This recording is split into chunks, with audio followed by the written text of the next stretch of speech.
Om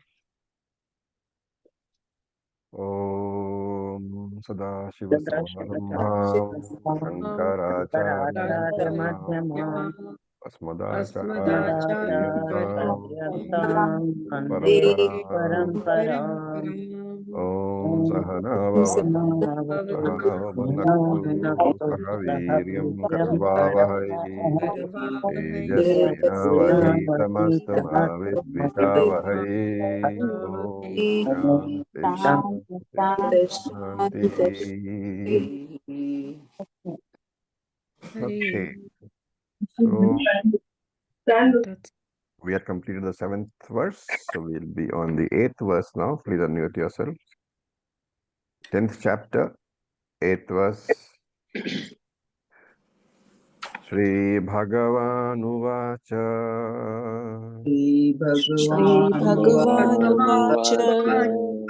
Aham sarvasya prabhavaha Aham Sarvasya Prabhava Mattas sarvam pravartate Mattasarvam Sarvapravartate Iti matva bhajante mam Iti Buddha bhava samanvitaha Buddha Bhava Samanvita Okay, so I'll just mute you all.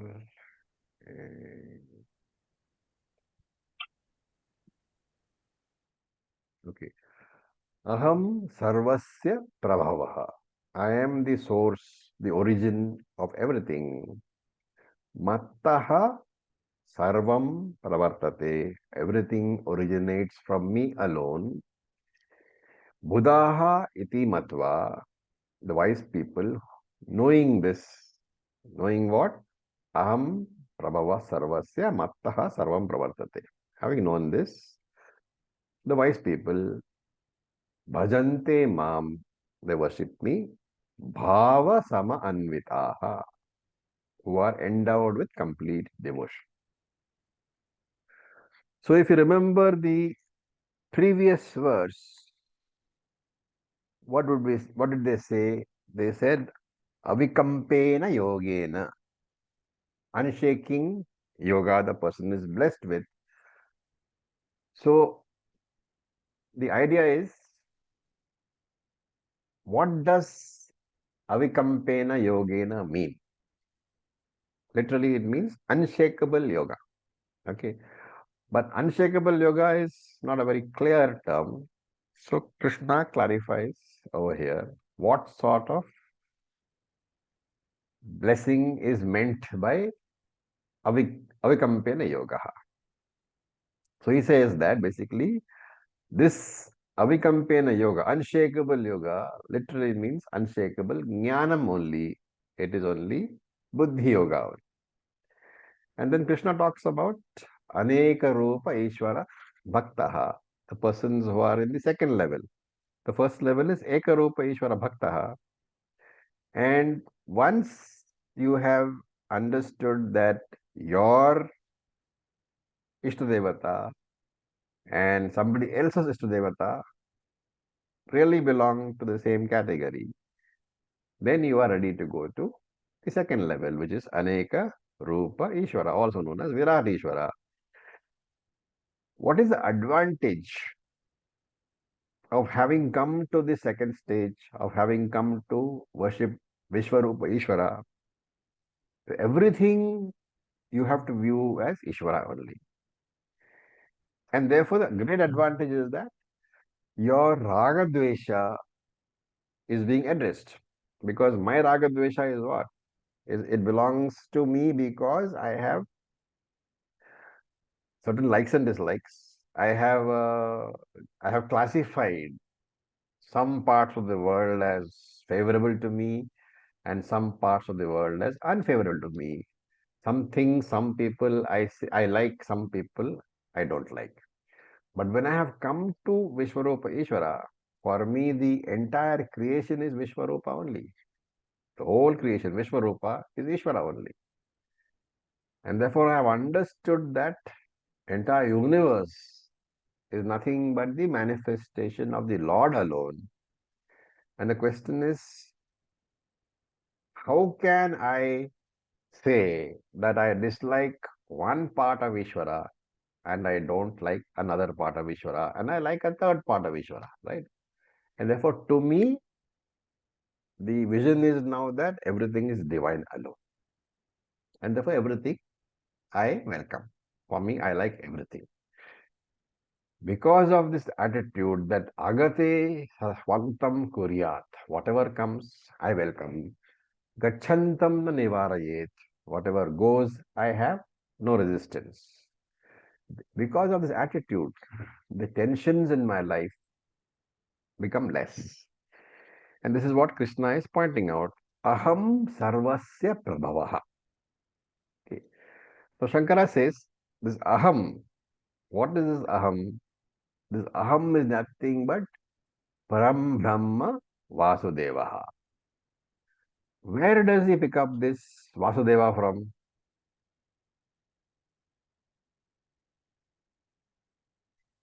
Aham is equal to Param Brahma Vasudeva, the supreme Brahman who is nothing but Vasudeva. Where does he pick up these words from? Vasudevam aham iti. Vasudeva Sarvamiti Samahatma Sarvamiti. Sudurlabha. 7th chapter. Okay, so you have to remember all that. Vasudeva is what? Vasuhu plus Devaha. If you break up Vasudeva, Vasuhu plus Devaha. And we have discussed this before. What is the meaning of Vasuhu? So I'll give you the Sanskrit definition. Asmin sarvani bhutani vasanti. That is called Vasuhu. What does it mean? Asmin sarvani bhutani vasanti. What does it mean? I live in every I living being. The one in which all living beings, everyone Correct. lives. Correct. Asmin is this thing, this entity. Sarvani bhutani vasanti. That entity in which all living things, all beings, they are resident. They live. Iti Vasuhu. And then you look at the other part of Vasudeva. One is Vasu, we have seen. The other part is Devaha. Devaha means Divyati Swayam iti Devaha. Divyati means what? Prakashate, which shines. Swayam is added here. So Divyati Swayam means Swayam Prakashate means it is self-effulgent. Right? So that is the definition of Vasudevaha. That self-effulgent entity. And when you say self-effulgent, what is the implication that you are giving? It's independent, doesn't need anything to make it. Anybody? It's the very consciousness principle. The very essence. That is correct. But self-effulgent means it reveals, it is self-revealing. You don't require something else to reveal it. Okay. How will you understand this as far as you yourself are concerned? You ask the question, do I need anything to tell me that I am? No, If you are sitting in class, I need no proof for myself. you know No. that you are sitting in class. I don't have to ask you, and then you say, oh, okay, June, do you think I'm in class? You won't say that, right? You are already in class. You know that. You don't need anybody to reveal that to you. Self-effulgence. Swayam prakashate. So that Swayam prakashaha entity, the self-effulgent, self-revealing entity in which all beings reside. Obviously, it is Brahman only, because Brahman is all revealing. And it is in Brahman that everything resides. And then he adds, Sarvasya Prabhavaha, the cause of the origin of everything. Why is he saying the cause of the origin of everything? That is the second part of the sloka, which says Matta Sarvam Pravartate. So that you have to connect accordingly. Aham Sarvasya Prabhavaha is the conclusion born from the second part of the sloka, which says Matta Sarvam Pravartate. From me, everything is born. Therefore, I am the cause of everything. It might appear very, simplistic. Krishna is just trying to explain to Arjuna that I am the cause of everything. Why? Because from me, everything alone is born. And what does this mean? That Shankara explains in his commentary. He says that this Jagat, this universe, has sthitihi, existence for some time, has nashaha, has destruction, and has kriya phalaha. That's a very important idea. This Jagat, this universe, is the kriya phalam of the jivas, is the phalam of the combined karma of all the jivas. This idea we have seen before also in several texts. That Ishvara and Jiva, this universe is a joint venture. Ishvara cannot create the universe without the cooperation of the Jivas. How does the Jiva give his cooperation? By karma phala. Because of the Jiva's karma.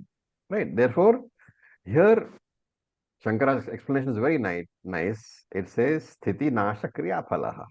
This Jagat is in the form of something which exists for some time, something which gets destroyed. Of course, you have to add also something which is born also, something which is created also, something created, existing and destroyed. But what is its nature? It is a karma phalam of the jiyas themselves. Right? Remember that Ishvara has no karma. The inert Jagat has no karma. And therefore the world is there only for one purpose. It is to experience the karma of the jivas.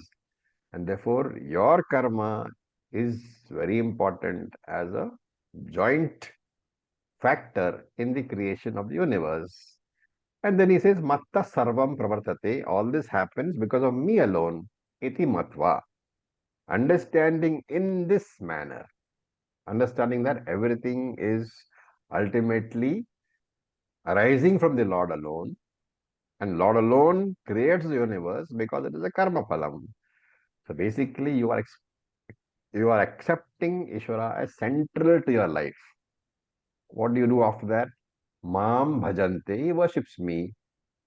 And Buddhaha, the person who is wise, the person who is learned, he understands that Ishvara is both nimitta karanam and upadana karanam. Such a person is what? The knower of the Virat Ishvara. Remember here we have we are talking about Virat Ishvara. So these people they have understood Ishvara in totality.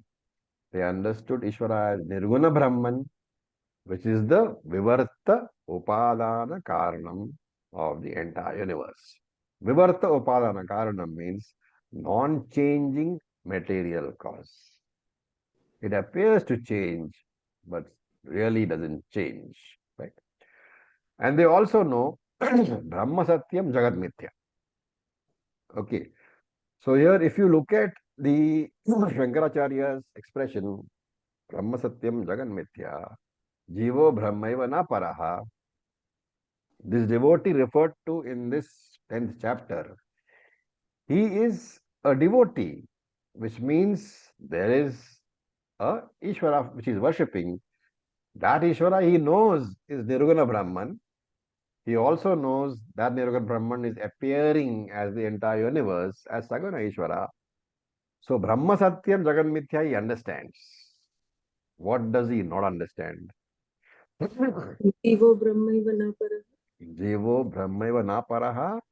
That understanding that Nirguna Ishvara who is appearing as Saguna Virat, I am, that understanding is not there. And that is why he says Bhava Samanvitaha. Bhavaha means the deep desire which he has, samanvitaha, is anvita means to be possessed of, to have. Samanvita means to be deeply committed, to deeply have that bhavaha, that bhavanaha, that desire to understand what is Paramatma. To get aporoksha jnanam, he has the desire. And therefore he has come to worship Virat Ishvara.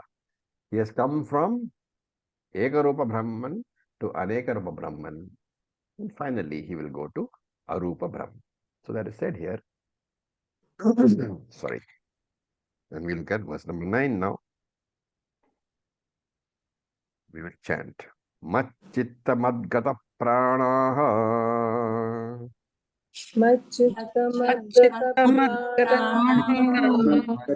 Prana bodhayantah parasparam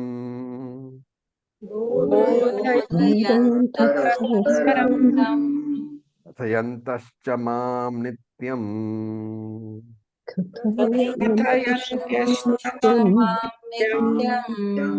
tushyanti cha ramanti cha.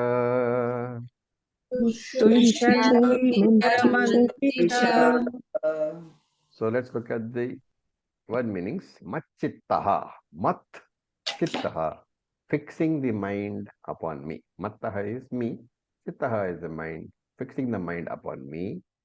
What does he do? Not only the mind, mad gata pranaha. He fixes the senses onto me. And parasparam bodhayantaha. He mutually shares the knowledge about me. And kathayantamam. He speaks about me. And nityam tushyanti cha. He is always contented. And ramanti. He is always delighted. So we're talking about the person who is come to Aneka Rupa Ishvara, the Virat Bhakta. He sees himself, he sees the Lord, and he sees all his experiences with the vision that everything is Virat Ishvara. So macchittaha, their mind is always fixed upon me. That actually need not be said. Because once you have understood that Ishvara is Virat, your mind will always be fixed on Ishvara. Why? You cannot lose sight of that Ishvara. Why can't you? Because there's nothing else. Because everything that you see in front of you is Virat, right? And once you understood that Virat is Ishvara, Ishvara is Virat, how can you lose sight of him? When you open your eyes, you see only Virat Ishvara. So much chittaha. It need not be said because once you have come to this stage, your mind is always fixed upon me. And madgata pranaha. So there you see madgataha. Madgataha. Gata means coming to or going to. Madgataha means going to. What and going to me. Mat gataha. Coming to me. Prana. So pranaha means the here. Here, what you call, we might think it's a panch prana, pancha prana. Remember the mukhya artha, the chief meaning, main meaning, literal meaning of prana is what? Pancha prana. So Shankara says no. Here you have to use the gauna artha. And this gauna artha, the figurative usage is often there in the Shruti. So prana here means chakshuradayaha. Chakshuradaya means eyes, etc. Eyes, etc. means what? The Jnanendriyas. All Indriyas. senses. Right. So pranaha here has to be the sense organs. And therefore, then you add both. Mind is fixed upon me. Madgata pranaha. Sense organs are also fixed upon me. And how can you say that indriyas are withdrawn, fixed upon me? So you can understand in two ways. One is that this Saguna Upasaka, this Virat Ishvara Upasaka, he is always engaged in Virat Ishvara Upasana. The indriyas are withdrawn and directed towards Upasyam, which is Virat Ishvara. Therefore, sense organs are coming to me. Or a more refined understanding is sense organs are not withdrawn. But since Intellectually, he has understood that everything is Virat Ishvara. Even through the open sense organs, functional sense organs, what does he see? He sees only Virat Ishvara. So first you can start off by doing the Virat Upasana, deliberate Upasana with Virat Ishvara as a Upasyam. Constantly doing that, what will you land up in? You will land up with the culmination of that idea, which says that whatever I see is Ishvara alone. That's the first meaning. Okay. Then Shankara gives a very interesting alternative meaning. He says in the word Madgata Pranaha, the word Pranaha you can use in the sense of your life. Because prana itself means life, right? So you can use that. So you can say Madgata Jivana. Your entire life is dedicated to the Lord. That's second meaning.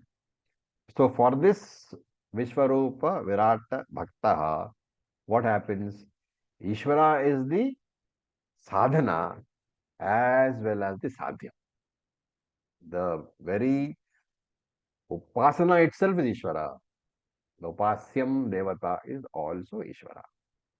That is one part of it. Then he says parasparam bodhayantaha. This knowledge which he has about Virat Ishvara, paraspantaha, he shares with others. Right? It's a very important idea because for those of you who have attempted to teach the Shastram which you have been laboriously studying over so many years, what do you understand the moment you start to teach?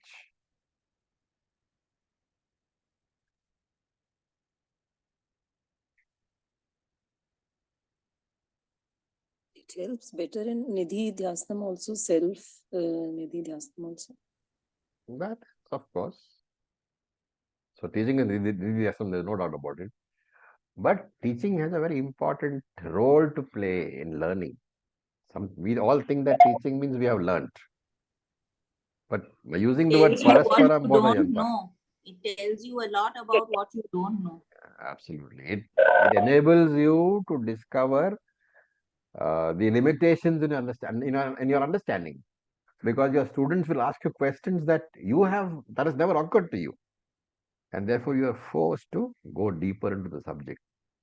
And therefore, whenever you teach and a student asks you a question and you don't know the answer, don't feel ashamed or humiliated or anything. Just say, I'll come back to you on that.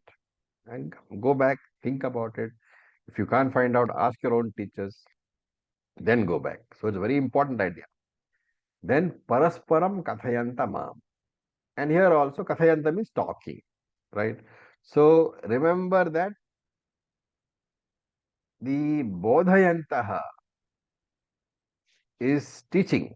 So bodhayanta means teaching a student, while kathayantaha means discussion at the peer level with other teachers, with other bhaktas. So mild difference between bodhayantaha and kathayantaha. One is teaching and one is peer level discussions. Okay. And what is this Ishvara? So Shankara quotes Jnana Bala Viryadi Dharmaihi Vishishtam Mam. That Ishvara, who is endowed with various attributes like Jnanam, Balam, Viryam, etc. What do you recall from this? The 6 bhagas. Bhagas. The 6 bhagas, right? Aishwarasya samagrasya dharmasya yashah shriya vairagyasya yatha mokshaya shananam bhaga iti inganaha. So there are various ways of these are put, but the particular one which I am quoting is from the Vishnu Puran. So it says Aishwarasya samagrasya dharmasya yashasya shriya vairagyasya yatha mokshasya shananam bhaga iti anganaha. Vishnu Puran also has a quotation, but the same quotation occurs in many ways. If you remember our discussion long ago, 37th verse of Bhagavad Gita, Shankara quoted this there also in his Bhashya. Okay, so Samagrasya is not a separate virtue. What are the virtues? Aishwarya, Dharmaha, Yashaha, Shriyaha, Vairagyaha, Mokshaha. And Samagrasya is an adjective to all of them. Samagrasya means in infinite quantities. So this Ishvara, who is got all these virtues in full, in completely, infinite quantities, they are engaged in worshipping. Now, when you say they are engaged in worshipping, full-time worship, remember this is Virat Rupa Ishvara. If you are engaged in full-time 24/7 worship of your Ekarupa Devata, then there is nothing else you can be doing because 24/7 you are sitting in front of your Ekarupa Devata. What is the advantage of replacing that Ekarupa Devata with Anekarupa Devata? This Anything 20 and everything which you do while yes, transacting. everything that you do, you are viewing as Ishvara. Therefore, you can take care of your wife and husband. You can bring up your children. You can do everything.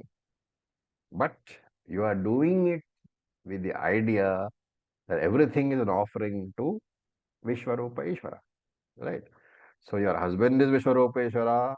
That is difficult to believe, I know, but this is the attitude. Okay. Your child is Vishwarupa Ishvara. Your wife is Vishwarupa Ishvara. If you can get that attitude, then you are engaged in 24/7 worship. You have to sensitize your mind.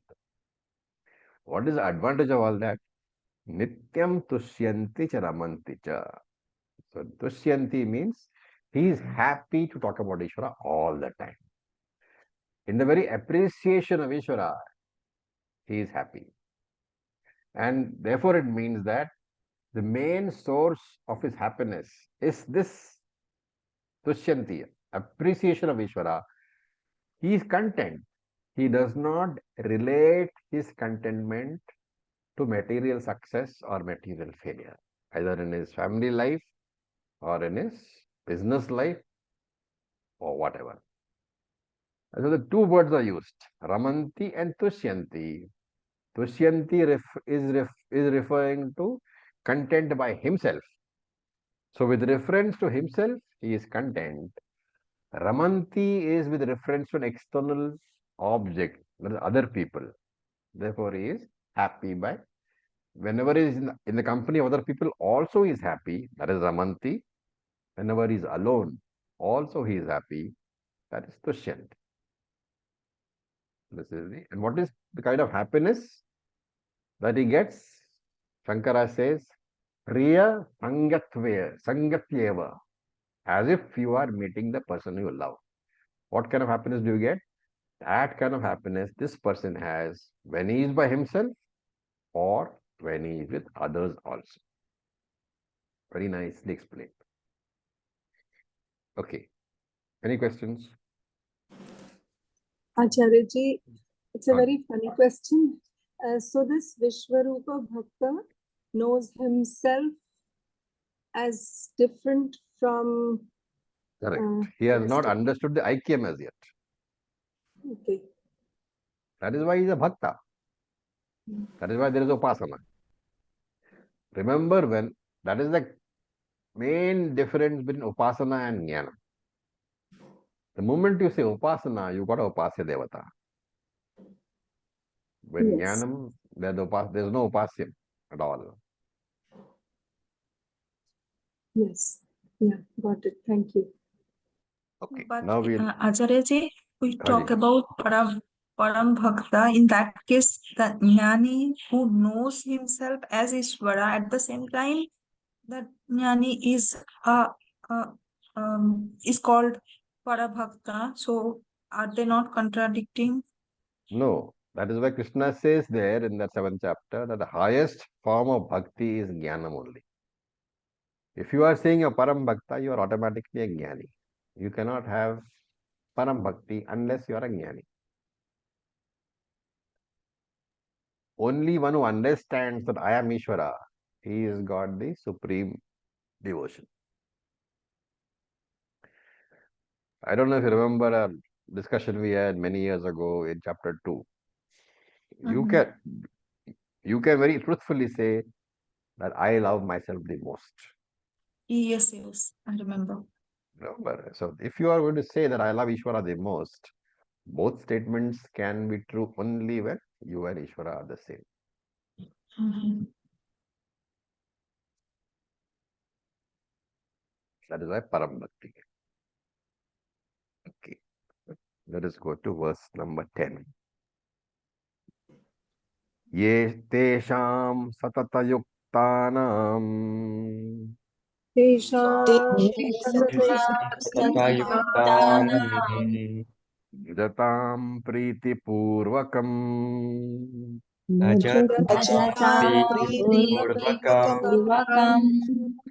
dami buddhiyogam tam ददामि बुद्धियोगं तं yena mam upayanti te.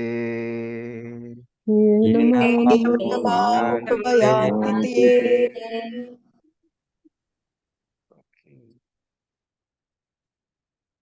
So tesham, to those people, which people satata yuktanam bhajatam, who are committed to worshipping me. How priti purvakam, with a lot of devotion. What do I do? Tam buddhi yogam dadami. I give them that buddhi yogam, that yoga of knowledge, yena, by which te mam upayanti, by which they will reach me.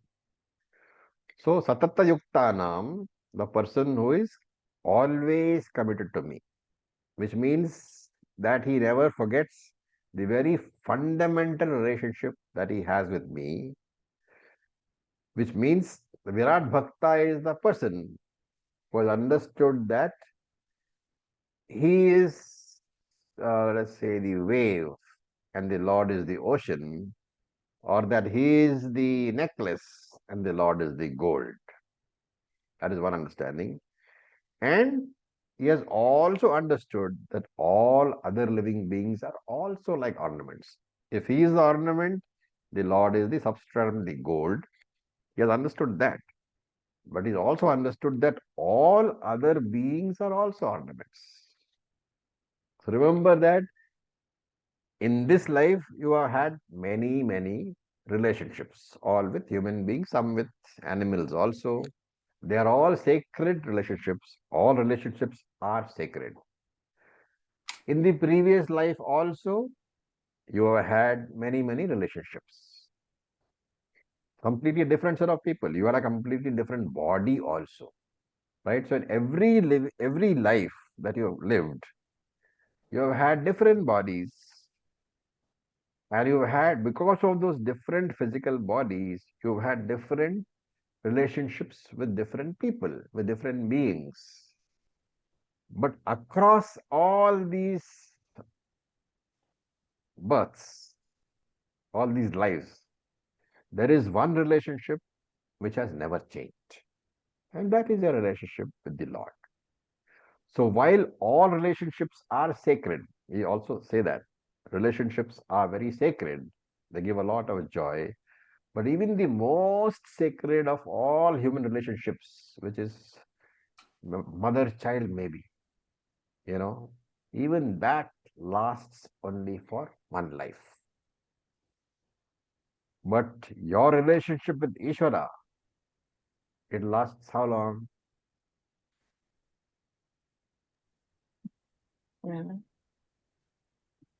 Till moksha.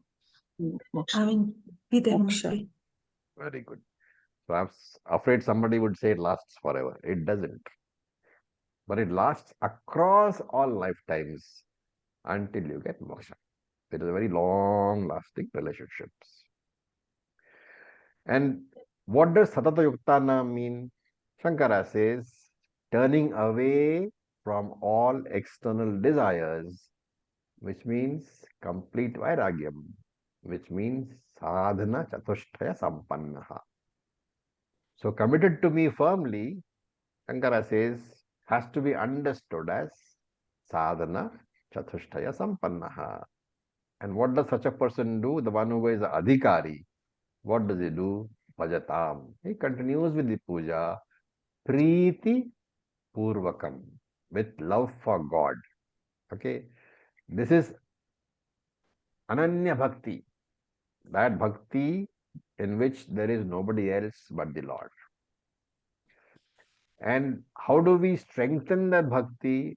The more I study the scripture, the more I study various textbooks. I study Tattva-bodha, I study Atma-bodha, I study Bhagavad Gita, I study the Upanishads. The more I study, the more knowledge I get, the more knowledge I know I have about the nature of the Lord, the stronger my devotion is. So remember, bhakti also has three levels: Mandha bhakti, Madhyama bhakti, Uttama bhakti. Uttama bhakti is the level, the last level, where you have to understand that Nirguna Brahman whom you are worshipping is you alone. And that can be understood only through Jnana Yoga. So here Shankara is pointing out that this particular Virat Bhakta, he is not a Artha Bhakta or a Artharthi Bhakta. He is a Jignasu Bhakta, one who wants to know what the Lord is. And to such a Bhakta, Krishna says, Dadami Buddhi Yogam Tap. Dadami means I shall bless them. So Shankara says this very specifically. Dadami is Prachami. I shall bless that Bhakta with Buddhi Yogam. And we might wonder what Buddhi Yogam is. Therefore, Shankara says, Samyak Darshanena, with the total knowledge. Samyak Darshanam means complete association with the knowledge that I am Brahman. Complete understanding. Understanding of what? My essential nature. So, understanding of my essential nature is nothing but Jnana Yoga. In short, Krishna in this line is promising the Virat Bhakta that if you stay committed, I will give you Chitta Shuddhi, and once having got Chitta Shuddhi, I will give you Shastram by way of a teacher, and once you have got that, what will happen? Yena, through that Shastram, through that teacher, te mam upayanti, you will reach me, Nirguna Brahman only. And Shankara adds that Nirguna Brahman which you are reaching is none other than yourself. So there is no reaching involved. It is simply the idea that you are different from me that will be lost. Do not think that Nirguna Brahman is a destination to be reached. Nirguna Brahman is only an understanding, a revision of your understanding to the new understanding that I alone am Nirguna Brahman. We go to the next verse, verse number 11. तेषामेवानुकम्पार्थम्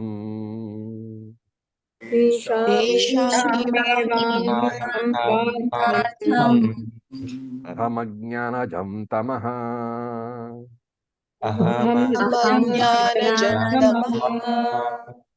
Somebody said aham jnanam. Ahamajnanajam tamaha.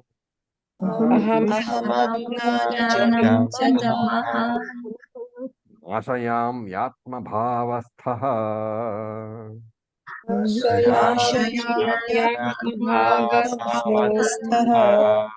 Jnanadipena bhasvata.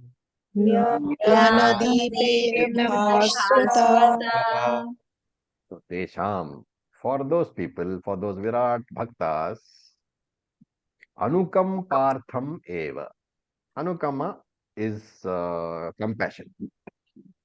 Anukampartham eva, out of compassion.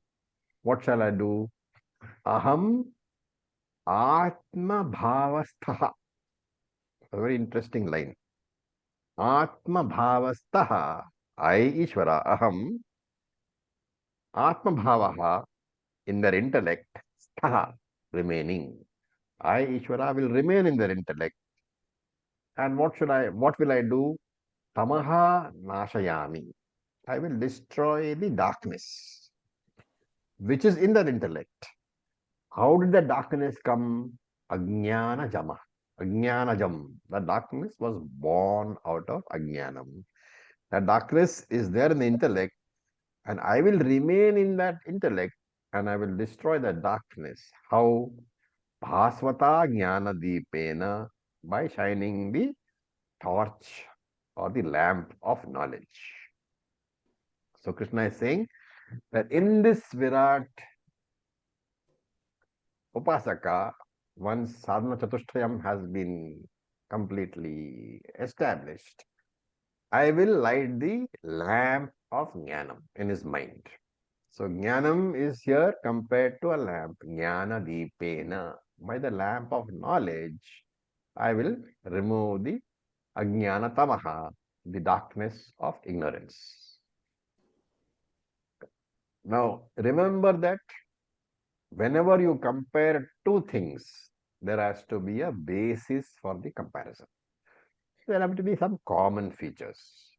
Shankara doesn't comment on this because he assumes we are all smart people who know everything.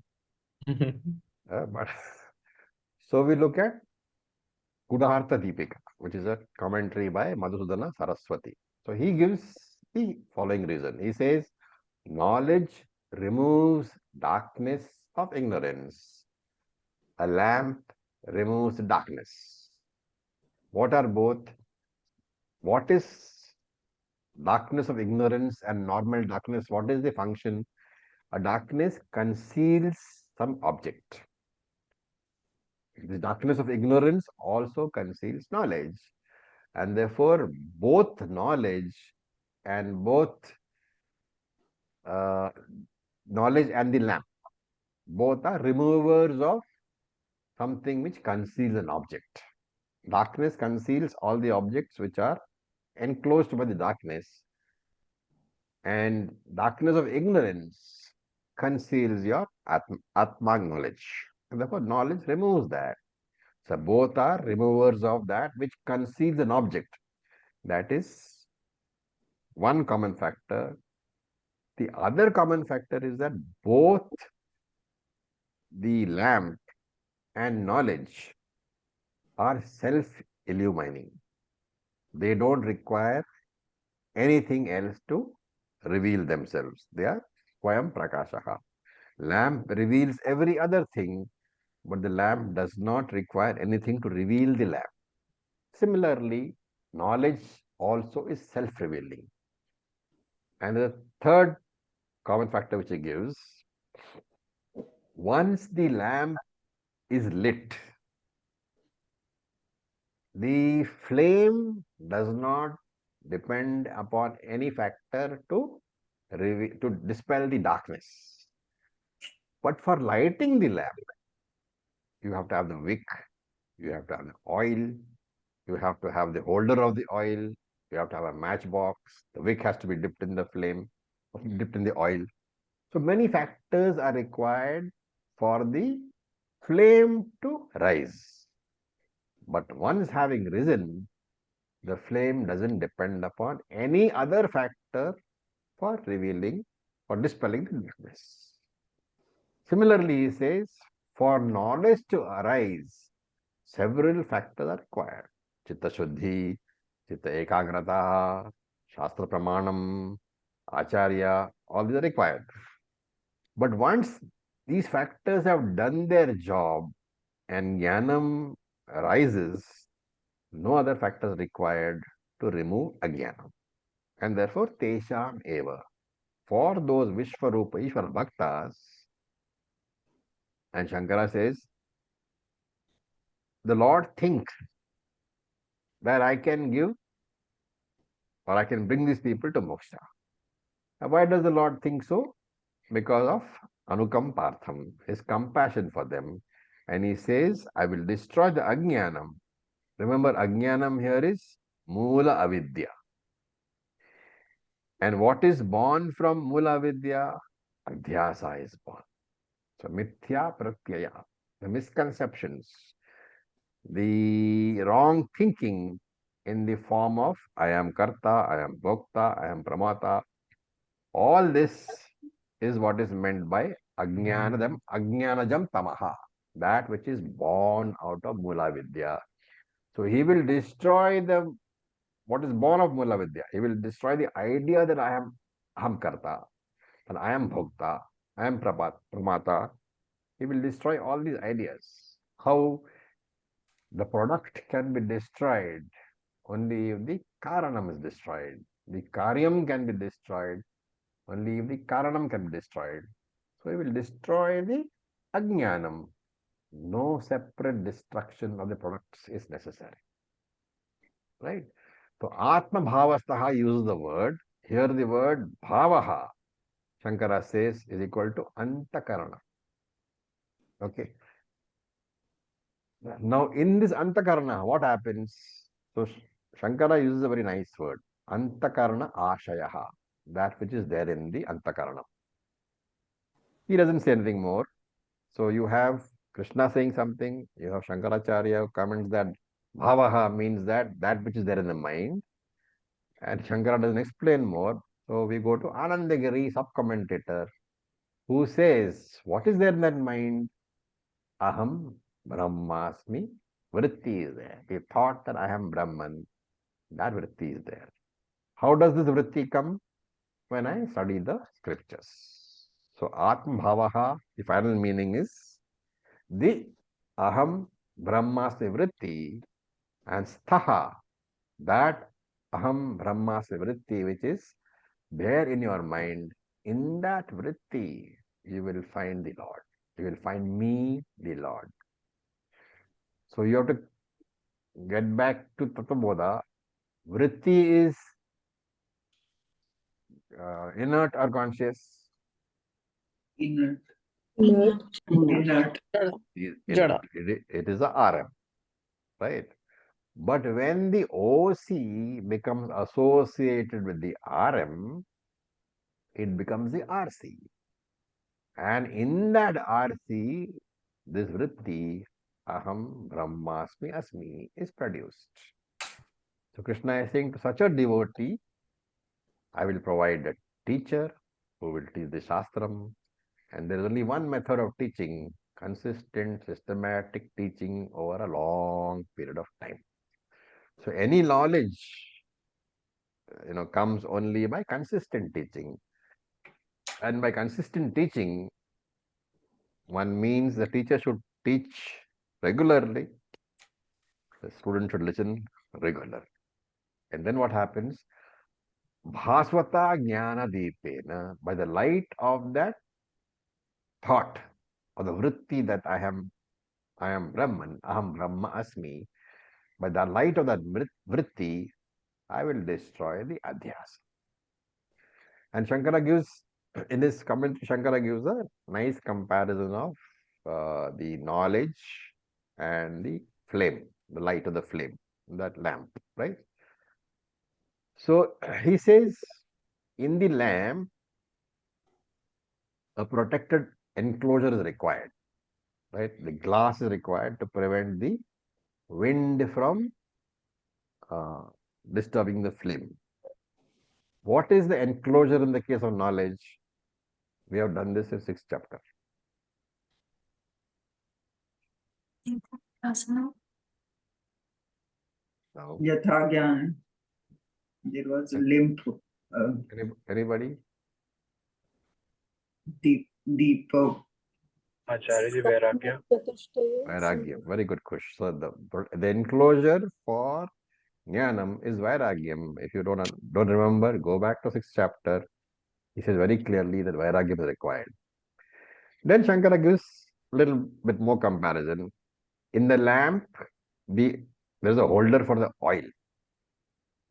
And in the sadhaka, there has to be a holder for the knowledge. So can you guess what is the holder for the knowledge? Guru. No. This is the mind. Your mind is that which holds the knowledge. Then the oil holder should have oil. The oil in your mind is the grace of the Lord, Ishvara Prasadaha. So your mind should have Ishwar Prasadaha. Then the wick is required, right? Wick is required. Wick is what? Is the intelligence which you have. And the lamp is, the complete lamp is what? The Brahma Akaraha Vrittihi. The idea that I am Brahman, that is the Lord. And there is in the lamp there is a glow. The glow is called Deepa Prabha, the glow of the lamp, the brilliance of the lamp. Shankara says the brilliance of the lamp is nothing but the RC which is formed, but the thought RC which is formed in the RM. The original Chaitanyam, the OC, original consciousness, when it comes in contact with the RM, it forms a RC. That RC is the glow, is compared to the glow of the lamp. And so Shankara calls this complete darshanam, full knowledge. How is this glow formed? In Shravanam, the spark which will ultimately lead to the flame is generated in Shravanam. That with constant mananam, it becomes a steady fire. Is the steady fire sufficient to destroy the ignorance? No. With nididhyasanam, that steady fire becomes a blazing forest fire. That forest fire, it burns up samsara. And then he says, for this forest fire to really burn, what should you have? You should have wind. And this wind for the sadhaka is the love for the knowledge of the Ishvara. So in Shankara uses the word abhinivesha, intense yearning to get the Atmajnanam. And should you have favorable winds, you should have freedom from very strong winds, which are unfavorable for fire, right? So that very unfavorable wind is Ragadvesha. So not only should you have favorable wind, you should have freedom from Ragadvesha also. And then the wick by itself will not catch fire unless it is soaked in the oil. And therefore, the refinement or soaking of the wick in the oil is compared to having sadhana chatushtayam. You have to have all sort of values plus favorable conditions like Shravanam, Mananam, being in front of the Guru, coming to him regularly. All these things are required, right? Finally, for the lamp to light, what do you need? You need the person to light the lamp, to generate that Aham Brahmasmi Vritti, and that is Shravanam, Mananam, Nididhyasanam, inquiry, Vichara it is called. And Shankara says, if you have all these 10 things, then Nashayami. Krishna says, I will take the onus of, and see, remember the word is Nashayami. The suffix yami or me. The English me, it's not English me. Nashayami is the Sanskrit way of first person. So I will destroy, he says. What will he destroy? I will destroy the Jnanam. Krishna has taken the onus on himself. And so some people have given a beautiful example of, if you have ever seen from the air, if you are going by plane or helicopter, and if you've ever seen the way in which, or the area in which You the don't river, have enough data. You don't have enough data. if you have seen the way in which the river enters the sea, you will notice one very, very interesting thing. Miles before the fresh water actually enters the sea, what happens? River is fresh water. There's a delta formation. The river actually becomes salty much before it enters the sea. If you taste the river water, maybe 3 kilometers, 4 kilometers away from the sea, you will find that it becomes salty. What is the idea? Is the river going into the sea, or is the sea reaching out to the river? So that is what Krishna is saying. You take one step towards me, I will take 50 towards you. In short, this Virat Bhakta, he will become a Brahmagyani.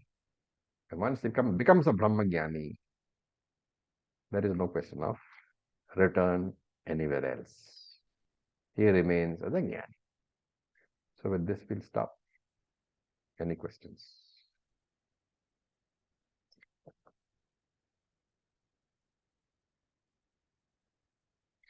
Okay.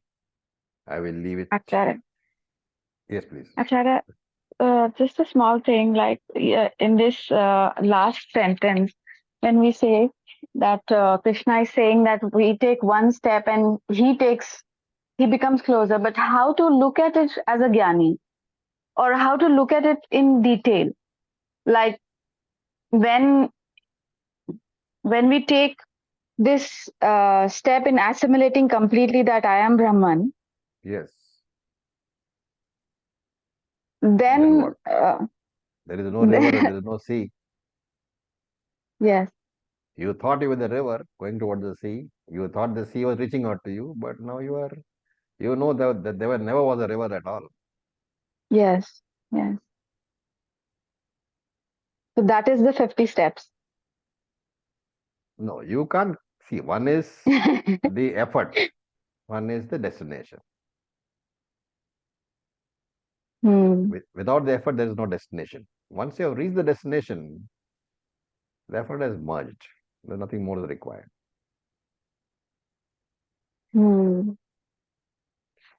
Okay, thank you for your patience. Om Purnamada Om Purnamada Purnamidam Purnamudachyate Purnasya Purnasya Purnamadaya Purnamadaya Purnamevavasishyate Om Shanti Om Shanti Shanti Shanti Shanti. Om Tat Sat Om Om Namah Tat Sat Om Shivaya. Namah Thank you for your Shivaya. Thank you, patience. Acharya. Thank you.